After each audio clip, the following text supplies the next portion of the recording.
Bien, alors, on va parler des journées de l'agro-business, parce que l'agro-parc, vous le savez, c'est une réalité de plus en plus, j'ai envie de prégnante. Alors, aujourd'hui, c'était prévu, on va recevoir M. Sévigny, bonjour. Bonjour. C'est un habitué, le vice-président de la commission développement territorial, Madame Pommier-Gérald. Bonjour, merci d'être avec nous. Vous êtes directrice des grands projets structurants. J'aime bien le titre, des grands projets structurants.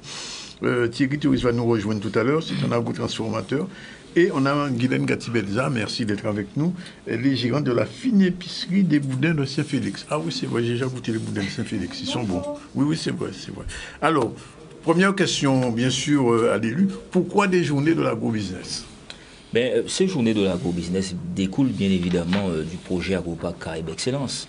Et ces journées, nécessairement, entendent mettre en relation les acteurs de ce secteur afin de les mettre dans un premier temps en relation, créer un espace d'échange, également leur permettre, ceux qui sont des porteurs de projets, des entreprises qui se lancent, et de pouvoir en tout cas trouver là des réponses pour mieux structurer leurs unités économiques et les développer. Donc c'est en ce sens effectivement que Cap Excellence, dans sa réflexion, puisque c'est un projet, nous avions déjà expliqué en tout cas son objectif, puisque la commission en tout cas développement territorial, et ce faisant Cap Excellence également, au regard de sa compétence développement économique, et entend agir en tout cas sur ce secteur pour proposer un projet innovant, performant, respectueux également des enjeux de développement durable, afin de permettre une meilleure structuration en amont des filières, de permettre aussi aux agriculteurs, aux agro-transformateurs de valoriser leurs produits.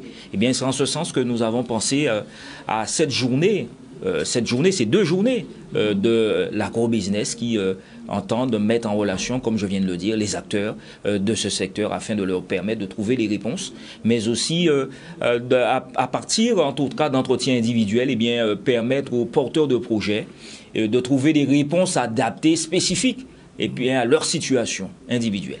Alors, je vais venir tout à l'heure avec vous pour les grands projets structurants, mais j'ai envie de poser la question à Mme Gatibelza. En quoi le boudin, c'est de l'agro-transformation, de l'agro-business? Le boudin, c'est un produit qui est transformé. Oui. C'est plusieurs éléments qui font partie qui nous permettent de réaliser le produit. Donc, vous avez des épices, vous avez des légumes, vous avez du poisson, vous avez du pain. Donc, c'est un mélange de produits qui est transformé, qui est cuit et qui est ensuite emballé, étiqueté. Donc, il a toute sa place. Alors, je constate, et je ne suis pas le seul, que le boudin a beaucoup évolué en Guadeloupe depuis quelques années. Entre le petit boudin rouge qu'on avait, le boudin à cochon, comme on l'appelait. Aujourd'hui, on voit bien que les choses ont beaucoup évolué, puisqu'il y a toutes sortes de boudins maintenant. Alors, combien de catégories de boudins vous vendez, vous, personnellement? Je crois que j'en ai au moins une dizaine. Au moins une dizaine? Ah bon? Oui, parce qu'il y en a aussi de saison, de période, comme par exemple le boudin de jambon de Noël, oui, qu'on ne commercialise et qu'on ne fabrique qu'à Noël. Oui. On a le boudin de Lambie en fonction, oui, des saisons. Oui. Langouste, oursin aussi. Ah, il y a même un boudin de langouste maintenant? Langouste, oursin, crabe. Oui. Tout ça, c'est en fonction des saisons, des périodes, de la demande, de la production, enfin. Donc, on s'adapte, Est-ce que le boudin traditionnel l'emporte toujours par rapport aux autres boudins? Toujours. Ah bon, il est toujours numéro 1? Toujours numéro 1. Toujours numéro 1. Pas seulement en période de Noël? Non, toute l'année. Oui. Toute l'année. Le boudin s'est beaucoup démocratisé. Les gens n'achètent plus du boudin uniquement pour des réceptions. Oui. Les gens, ça devient un plat, oui, pour dîner le soir avec des crudités. On se fait un petit repas à base de boudin. Donc, non, ça a beaucoup changé, beaucoup évolué. Oui. C'est pour ça que maintenant, on vend du boudin toute l'année. Et il y a de plus en plus de vendeurs de boudin, mais enfin, je sais que vous êtes spécialisé, vous êtes renommé. Vous, non, je ne le dis pas parce que vous êtes là, parce que je le sais. Vous êtes renommé, votre boudin est très connu. Parce que quelquefois, on m'a même dit, on fait, bon, je ne vous cache pas ça, on sort de Bastia quelquefois pour venir acheter votre boudin. Oui, tout à fait, on a des clients dans toute la Guadeloupe. Oui. Donc je confirme. Oui. Et ça se développe, la boudinerie, si je peux appeler ça comme ça? Oui, beaucoup. énormément. Il y a de plus en plus d'entreprises qui font du boudin et du bon boudin. Oui. Donc, nous ne sommes plus leaders comme avant. Oui. Mais c'est vrai Il y a de la concurrence, c'est ça? Il y a de la concurrence, de la bonne concurrence. Mais la concurrence permet quand même de développer la production. Exactement. Alors, je retourne avec Mme Pommier, puisqu'elle est directrice des grands projets structurants. Alors, que sont-ils ces grands projets structurants? Je salue en passant l'arrivée de Thierry Touris. Bonjour. Merci d'être avec nous. Il a apporté tous ces produits d'agro-transformateurs. On va peut-être les déguster tout à l'heure, on ne sait jamais. Mais enfin, en attendant, Madame, justement, la question, c'est quoi les grands projets structurants? Alors, les grands projets structurants, ce sont des projets déjà qui sont sur l'ensemble de Cap Excellence, donc Pointe-à-Pitre, Abîme et Bémao, et qui donnent lieu justement à un bâtiment pour abriter, pour héberger des activités généralement économiques. Donc sur Pointe-à-Pitre, on a le projet de la Renaissance, sur les Abîmes, on a le projet de l'agroparc, et sur Bémao, on a le projet d'Audacia Connect. Chaque projet est, en fait, correspond à l'identité du territoire de la ville que je viens de citer. Lequel est le plus avancé? Ils sont tous avancés. La Renaissance est partie en retard quand même. Et la Renaissance, ils sont tous avancés, sauf que les procédures sont différentes. Donc pour le grand public, l'aspect bâtiment n'est pas forcément visible tout de suite, mais ils sont tous avancés et ils vont tous, en tout cas, être mis en place rapidement. Alors parlons un petit peu de l'agroparc, puisqu'on va parler d'agro-business. Où en est-on aujourd'hui de l'agroparc? Eh bien, l'agroparc a été un long parcours parce que les procédures pour un projet de telle envergure, vous imaginez bien que les procédures sont longues.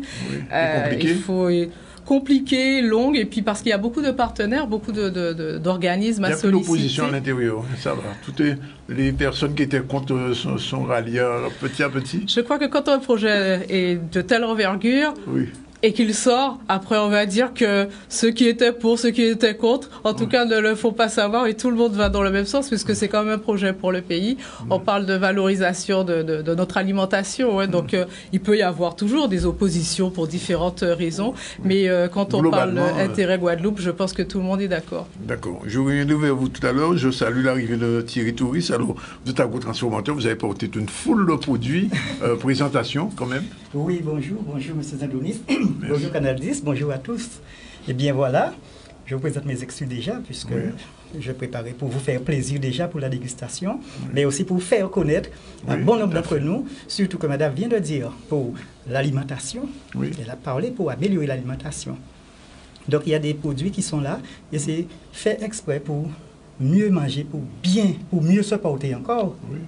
Nous avons des produits à base de cives, ou bien d'oignons, ou alors le hareng fumé que les parents utilisaient avant et qu'on a eu tendance à délaisser, mais c'est très connu maintenant et c'est très bon. Le colin salé, la morue pour dire, mais aussi à base de plantes telles que la sonde, le curcuma booster, gingembre, citron, le poivre noir en sirop. Enfin, il y a des éléments, il faut les goûter. Et c'est le bien-être. Je ne parle pas de médicaments, je précise. Alors, c'est vous-même qui progressivement découvrez ou fabriquez ces produits. Comment ça se passe quand on est agro-transformateur? Vous partez de la nature et puis progressivement, vous les emmenez jusqu'à la bouteille ou le verre? Alors, je suis cuisinier de métier, monsieur. J'ai commencé il y a plus de 30 ans. Actuellement, je suis responsable de service de restauration à la Maison départementale de l'enfance, mais en 2018, nous avons créé notre entreprise pour pouvoir faire plaisir à tous. Donc, ce sont des produits que je manipulais depuis bien des années, d'ailleurs en 1981, au Méridien à l'époque. Déjà? Eh bien oui, monsieur, j'ai commencé très tôt, avant 18 ans. Il se trouve que là maintenant, nous sommes dans un contexte où systématiquement, on le ressent entre nous, on veut aller vers notre nature pour mieux manger, franchement. Et je vous dis, le projet de Cap Excellence, avec l'agroparc, je dis ça nous amène directement vers l'excellence, monsieur. Ah mais oui. Je suis heureux. Il n'a pas volé son nom. Non, mais je suis heureux d'être avec eux depuis 2018 pour ma première édition de la Route du Rhum. Et je remercie aussi cette communauté de Cap Excellence. Alors, je reviens tout à l'heure, M. Séni. Alors, vous faites des sirops et aussi, je ne sais pas, ce sont des huiles, je ne vois pas très bien. Non, mais je me permets de vous enlever au fur et à mesure du pouvoir. Par exemple, je suis tombé là sous le colin salé, légèrement pimenté. Ce sont des sauces type pâte à tartiner. Oui. Avec cela, vous allez manger votre manioc, le pollo, le fruit à pain. On n'a besoin de rien d'autre. Dessus, c'est un condiment. Des toasts. Pour faire ces acras, par exemple, on a qu'à prendre un peu, dans un petit bol à chocolat, un peu de farine, un peu de levure, vous touillez, vous avez votre pâte à acra sans vous salir les mains. Il n'est pas mauvais, ça, là. Oui, mais elle connaît. Bon, là, c'est... On vend tous ces produits-là. Voilà. Je les vends dans mon épicerie fine et ça fonctionne très bien. Ah Ils bon? sont excellents. Ah, d'accord. On trouve tous les produits qui sont là chez moi. Oui, c'est vrai. Là, c'est la sauce salade pays. Oui. À base d'oignons. Oui. Là, c'est légèrement pimenté. Il y a sans piment aussi. C'est mieux que ce qu'on appelle la sauce chien. Alors, ça n'a rien à voir. La sauce chien, elle Ah est bon? là. Il faut savoir que la sauce chien, ce n'est pas une recette classique. Je vous dis ça franchement. Ah bon? Chacun fait sa sauce chien. D'accord. C'est ancestral. On va parler de couteau chien. L'appellation vient de couteau chien, on dit. Oui, mais l'appellation aussi, c'est un chemin chien. Oui, pourquoi faut chien? Oui, c'est faire une sauce chien. Oui. avec ce qu'on a pour... L'essentiel, c'est la solution qui est là. Oui. Moi, je préfère cette version-là parce que moi, je suis... Parce que la sauce chien, en général, elle est plus transparente. Là, je vois elle un peu verte. Alors, là, Oui. j'ai imité une sauce que je connaissais, que j'ai jamais su savoir comment ça se faisait par un chef du Méridien en 81. C'était une sauce colibri, une sauce verte. D'accord. Et moi, je l'ai fait avec la cive. Ok. Mais j'ai jamais pu voir comment ce chef faisait sa sauce à l'époque. Oui. Eh bien, vous savez, la sauce chien qui est là, quand je fais la dégustation sur des stands, il y a légèrement pimenté, il y a une non piquante là pour la dégustation pour ceux qui veulent aussi. Les enfants apprécient tout particulièrement la sauce chien. Ils ne veulent pas leur, ils veulent pas leur colin. Dès qu'ils ont goûté à toutes les sauces, c'est la sauce chien que les enfants préfèrent. Bravo. Alors, monsieur Cellini, je n'ai pas posé la question en amont parce qu'il fallait présenter tout le monde, mais je vois, c'est la deuxième édition des journées de l'agro-business. La première journée a eu lieu, bien sûr, vous en avez tiré un bilan. Qu'est-ce qui va permettre d'avancer un petit peu? Quand on tire un bilan, c'est pour avancer un peu. Absolument. Donc, la première édition qui a eu lieu en juin 2022 a été un réel succès. C'était une première édition. On entendait implanter, instaurer cette manifestation qui devrait perdurer dans le temps. Et donc, nous avons tiré un bilan positif puisqu'il y avait 30 exposants, plus de 250 participants le premier jour, plus de 400 le second jour. Et donc, c'est vrai que nous renouvelons l'opération. Et ce qui a changé, c'est l'espace aujourd'hui où on pourra interroger. On a également sur cette édition mis les petits plats dans les grands parce que nous avons la volonté véritablement de faire en sorte que les acteurs se rencontrent. Déjà le jeudi 28 pour la soirée de lancement, ensuite le vendredi 29 avec des conférences. Conférence numéro 1 de 10h à 11h, comment entreprendre dans l'agro-transformation locale. Oui. C'est ce qu'il faut retenir.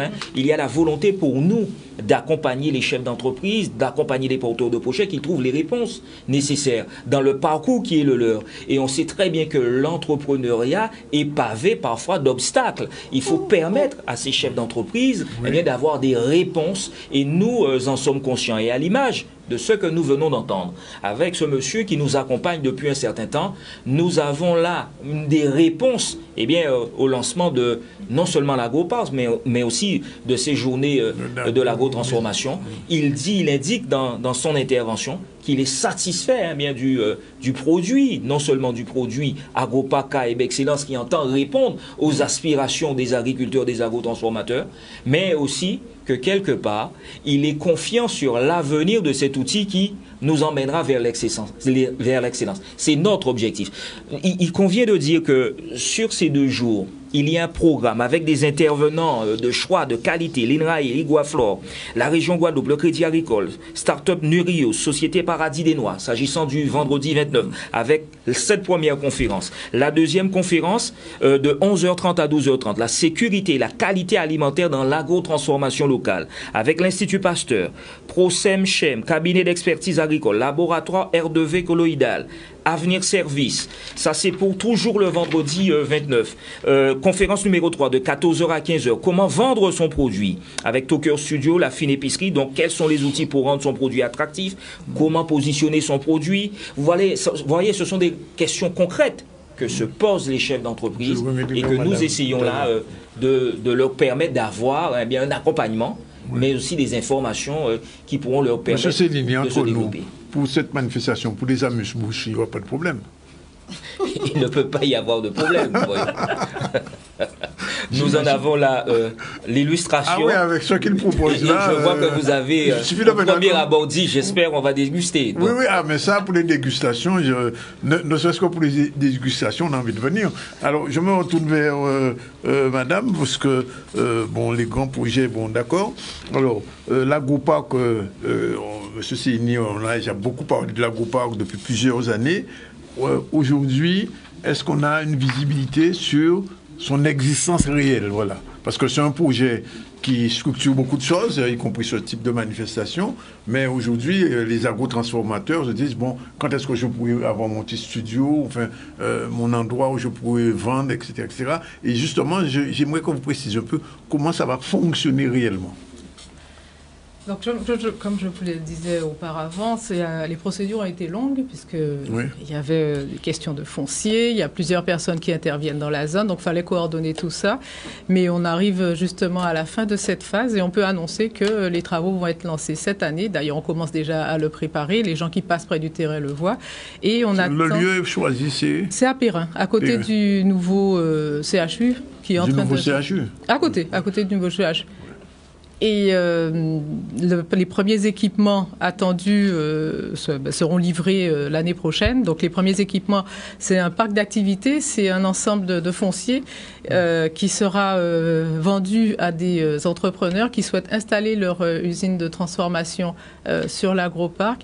Le deuxième équipement qui sera livré, c'est la pépinière qui est tant attendue, la pépinière d'agrotransformation, qui va mettre en place 14 ateliers dans des filières différentes d'agrotransformation. Et là, il y aura un appel à candidature dès l'année prochaine, justement pour commencer à recruter les candidats, les former, pour que quand ils rentreront dans cette pépinière, ils seront opérationnels, parce que ce sont quand même des ateliers qui seront équipés.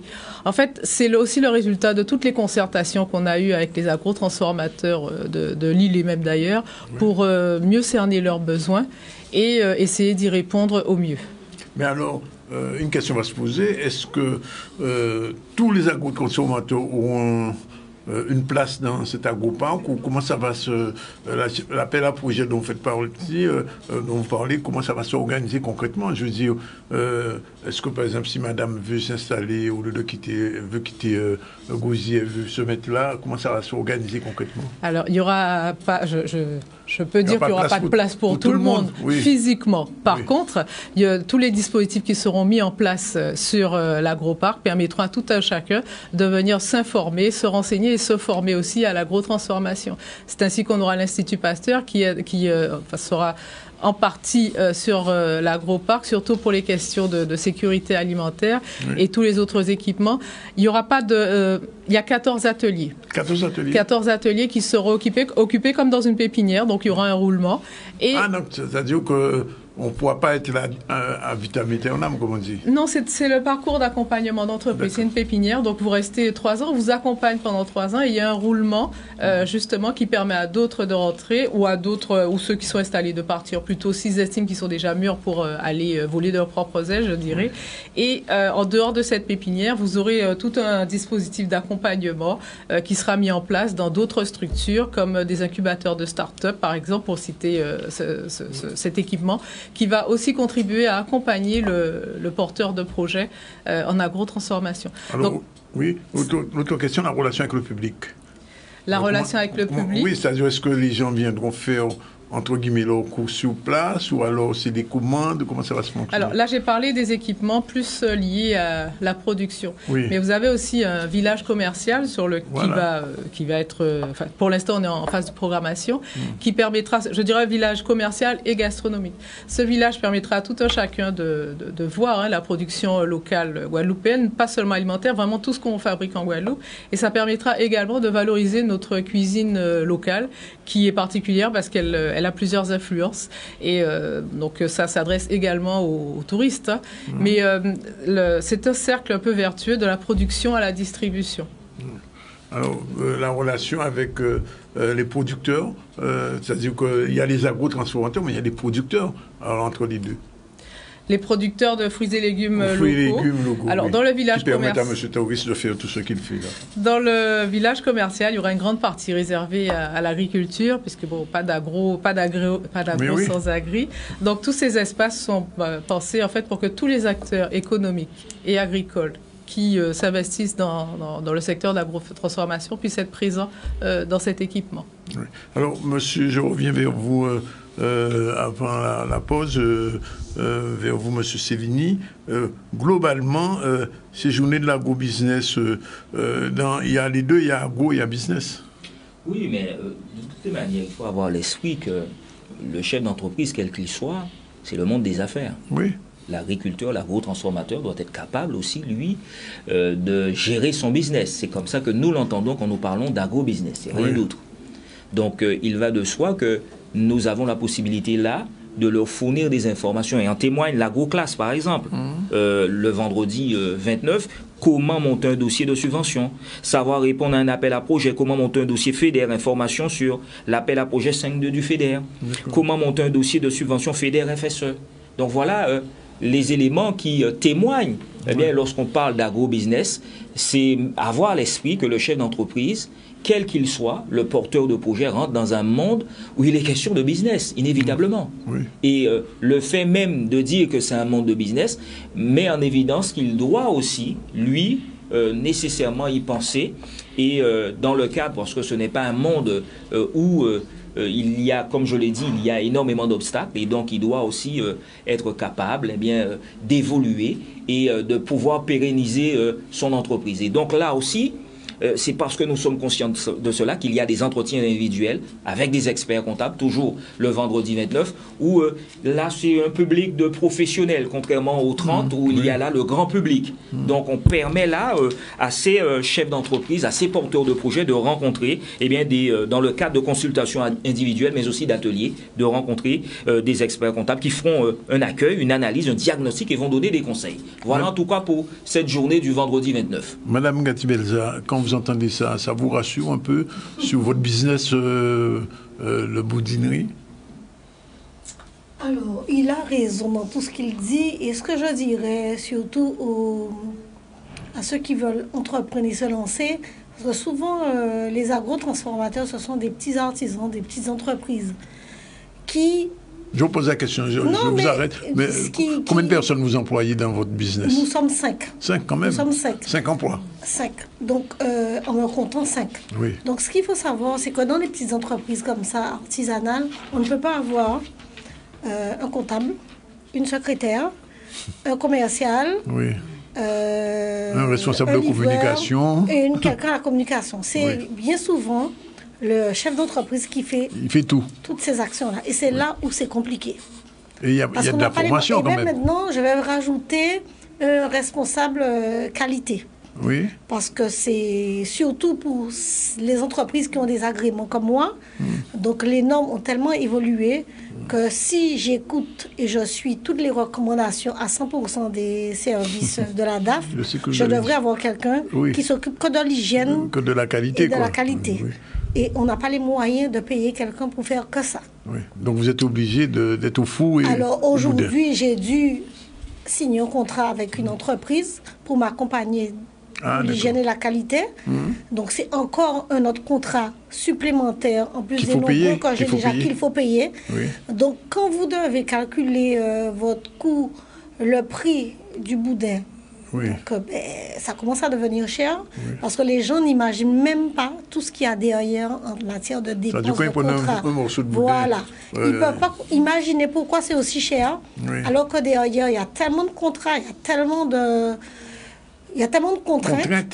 Et aussi. Malheureusement aujourd'hui, pareil, quand il dit qu'il faut être accompagné d'experts comptables qui vous conseillent un petit peu, mais il n'y a pas que ça pour faire les dossiers. Les dossiers sont hyper lourds, les dossiers de subvention, notamment les dossiers FEDER, ARIS, etc.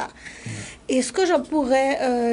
alors, il y a des gens qui sont qualifiés pour ça, que vous rémunérez, mais moi j'estime qu'à la région ou à Cap Excellence, on devrait avoir des services de personnes, peut-être que ça existe, qui ne font que ça.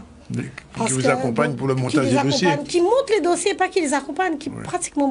on n'a pas le temps de gérer ce genre de choses. Parce que les banques aujourd'hui, après les 2 années de Covid, la crise sociale, la crise économique, ils ont fermé les robinets. Hein. Donc c'est très compliqué. Vous n'avez même pas parlé des impôts, des taxes, etc. Non, mais si on a ce sujet-là, il faut qu'on passe 2 heures ici. D'accord. Alors, on prend une première pause. Il est 13h28. On se retrouve tout à l'heure. On va commencer tout à l'heure avec M. Touris, puisqu'on va lui poser les mêmes questions en tant qu'agro-transformateur, les difficultés ou les facilités. Juste un dernier mot, Mme Gatti-Belza, quand même. Ça veut dire que la qualité aussi de votre boudin, elle est devenue une qualité supérieure?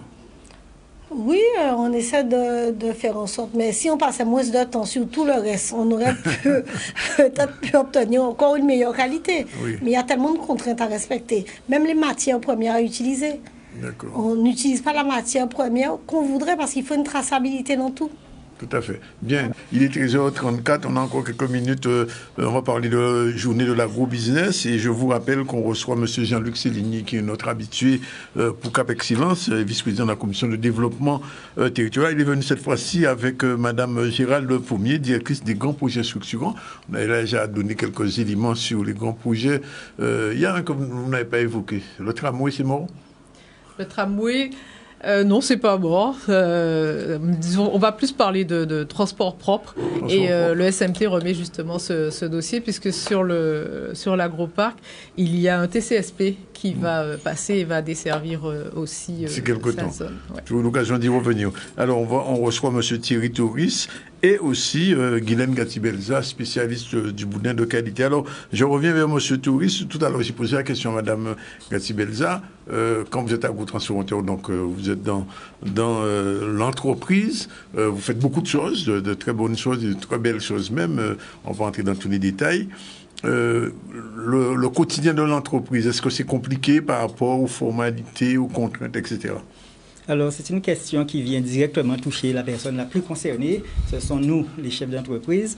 Il se trouve que, pour moi, je contourne beaucoup de difficultés parce que j'ai double emploi.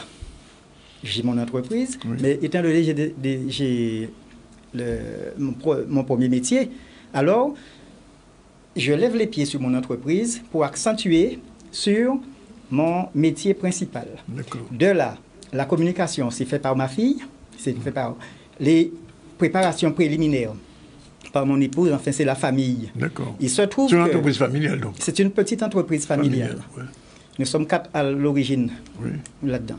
Il se trouve que là où il y a les difficultés, c'est pour la production, car c'est moi qui ai le process de fabrication. D'accord. Alors, il se trouve que pour organiser des foires, comme ça se présente certaines fois, c'est toute une procédure de disponibilité que je dois prévoir. C'est que ça.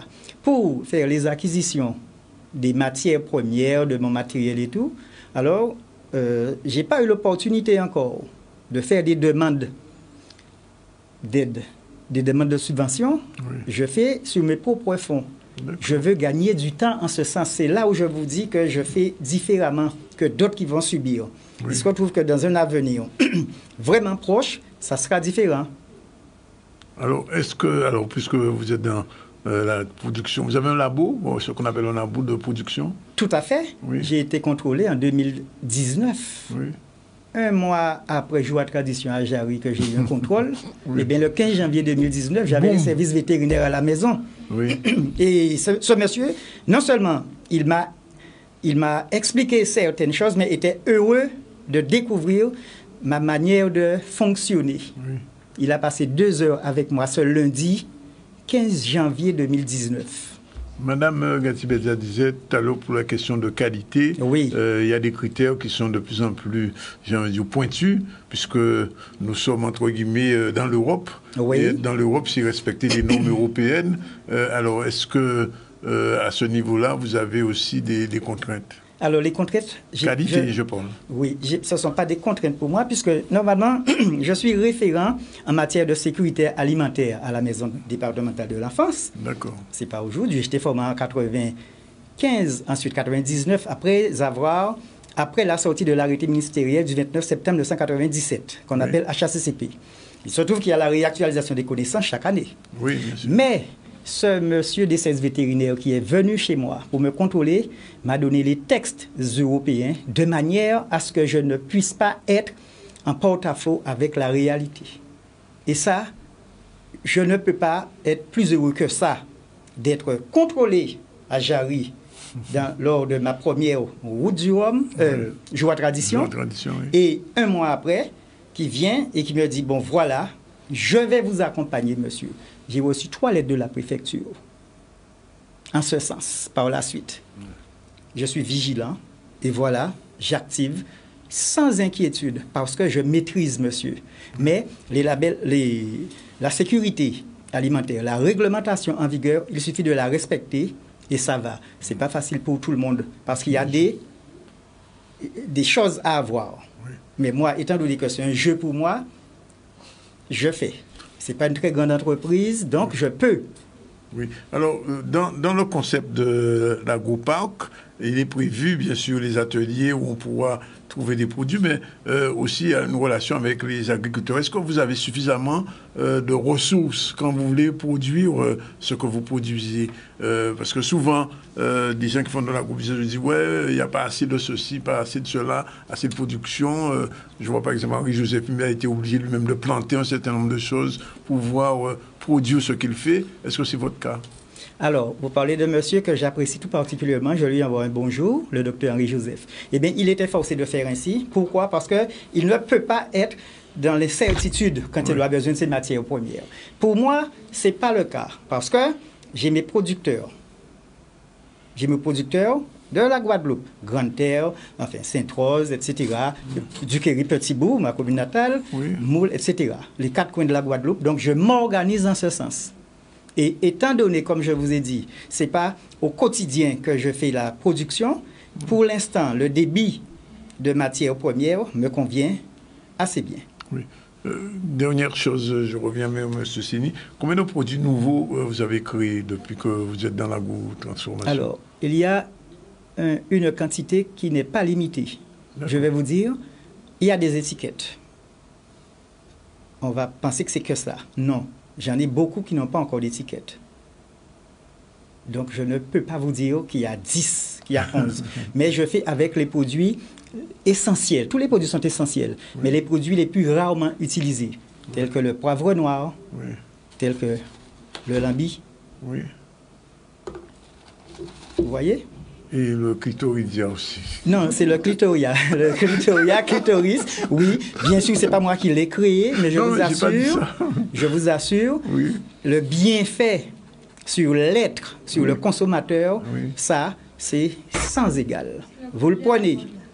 Oui. Oui, mais c'est pas seulement à la mode. C'est dommage, on l'a connu tardivement. De même que le curcuma. Alors, le curcuma anti-inflammatoire. Oui, bien Monsieur, sûr. Vous faites votre cure pas avec forcément mon sirop, je dis. Oui. Les molécules de la plante, curcuma, pendant 21 jours, associées au poivre. Moi, je ne fais pas d'association. Pourquoi? Parce qu'il y a des personnes qui ne consomment pas le poivre, etc. Mais peuvent trouver ces conseils-là. Sur Internet, il y a tout.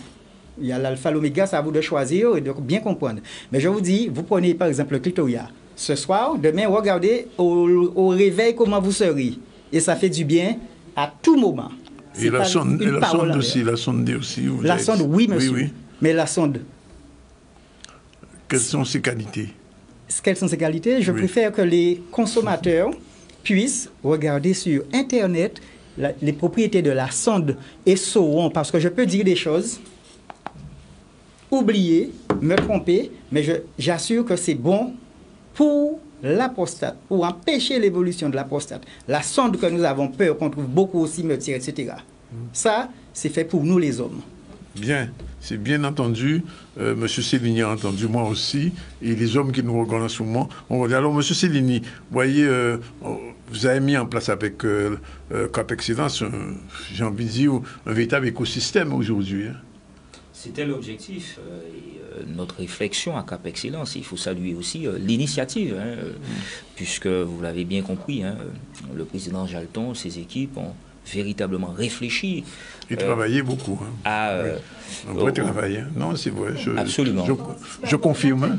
Pour avoir reçu plusieurs fois, je confirme que c'est vraiment une révolution de l'agrotransformation et de l'alimentation même du Guadeloupéen qui est faite depuis quelques années à Cap-Excellence. Absolument. Et c'est ce que nous voulons non seulement laisser à l'esprit de nos concitoyens, mais je crois qu'il faut dépasser la parole et passer aux actes, et c'est ce que nous sommes en train de faire. Et nous devons bien mesurer en Guadeloupe l'importance de ce projet pour le devenir de notre territoire, bien évidemment, mais aussi comme débouché pour les agriculteurs, puisque si on peut considérer que l'agriculture représente une richesse en termes de production et de savoir-faire, il n'en est pas de même pour les activités liées à l'agro-transformation. Et donc il s'agit pour nous de les soutenir, puisqu'il y a des initiatives entrepreneuriales, il y a des innovations, à l'image également de ce qui vient de nous expliquer, monsieur là présent, et donc nous devons être capables de les soutenir. Et c'est en ce sens, et je complète, puisque nos auditeurs, les auditeurs de Canal 10 et la Guadeloupe entière doivent entendre qu'il y a là aussi un agro-job dating en partenariat avec le Pôle emploi le vendredi 29, mais que le jeudi 30 également, il y a plus de 90 exposants, un agro-marché, des conférences, des animations, où on pourra se déplacer sur le site du Crédit Agricole, on ne l'a pas encore précisé, en famille, et bien pour découvrir le savoir-faire du terroir guadeloupéen et aussi nos chefs d'entreprise, nos porteurs de projets, ce qu'ils savent faire. Nous devons, à un moment donné, de soutenir la production locale. Et c'est notre objectif à Cap Excellence que de contribuer. Nous n'allons pas pouvoir tout faire. Il ne s'agit pas pour nous de dire que nous allons pouvoir en amont développer les filières. Je crois qu'il y a la Chambre d'agriculture qui est un partenaire sur de nombreuses opérations. Nous avons mis en place des ticosés qui ont permis aux acteurs de se rencontrer et dire aussi que nous sommes là pour pouvoir aider, pour pouvoir fédérer autour de nous, autour de ce projet, mais qu'il nous appartient de saisir cette opportunité afin de permettre à la Guadeloupe et aux porteurs de projets, aux agriculteurs, aux agro-transformateurs de trouver là un outil nécessaire à notre fonctionnement et à notre développement. Le développement endogène n'est pas un vain mot. Il faut que nous puissions en prendre le chemin à partir de cet outil, à partir de la contribution également de tous. Bien. Alors, rappelle donc rapidement des dates. Le 29, le 30, déjà le 28 également pour le lancement. Le lieu, le site du Crédit Agricole. Le site du Crédit Agricole, le village du Crédit Agricole. Absolument. Voilà. Vous serez là, madame Je serai là, oui. Oui, non, je vous demande. Je serai là. J'espère rencontrer beaucoup de porteurs de projets, beaucoup d'entreprises. En Guadeloupe, il y a beaucoup d'innovations. C'est une île qui fourmille d'entrepreneurs, mais pour qu'ils ne soient pas découragés justement dans ce parcours d'entreprendre, on les accompagne et ces journées sont faites pour eux. Yoa Djiboudin. Alors, j'ai été effectivement invitée à avoir un stand, mais c'est très compliqué, les produits frais, à transporter, à venir sur des villages comme ceux-là. Donc, j'ai préféré décliner l'invitation. C'est trop lourd. C'est trop lourd à gérer. Trop compliqué. C'est trop lourd. Les produits on ne fait pas encore du boudin en bouteille, c'est ça? C'est ça, exactement. Il faudra y réfléchir. D'accord. En tout cas, on vous remercie tous les quatre d'être venus porter ces bonnes informations. En plus, à l'heure du déjeuner, les gens vont apprécier. Et M. Thérisse, croyez-moi, vos produits ne vont pas rester en stock. Hein.